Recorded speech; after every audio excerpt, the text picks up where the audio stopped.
Sa pagpapatuloy ng ating balitaan, kasunod na ikinasang kaliwat ng tigil pasada ng iba't ibang transport groups, nanawagan ang Trabaho Party List na dapat kaakibat ng isinusulong na PUV modernization ay ang paglaan ng tulong pinansyal para sa mga tsuper at operator.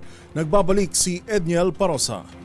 Dapat matiyak ang kapakanan ng jeepney drivers at operators sa implementasyon ng PUV Modernization Program. Ito ang sinabi ni Atty. Michelle David Espiritu, tagapagsalita ng Trabaho Party List, sa gitna ng mga transport strike na isinasagawa ng ilang grupo bilang pagtutol sa PUVMP.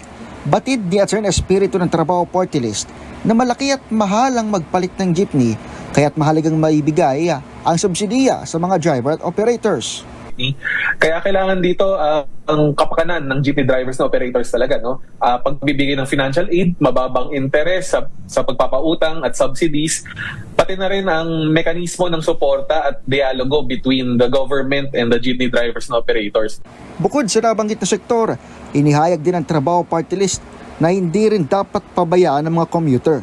Kaya naman muling binanggit ni Atty. Espiritu ng Trabaho Party List ang mga isinusulong nilang plataforma para sa commuting public, gaya na lamang ng alternative working arrangement, transportation support at pagbibigay ng libreng sakaya ng mga lokal na pamahalaan.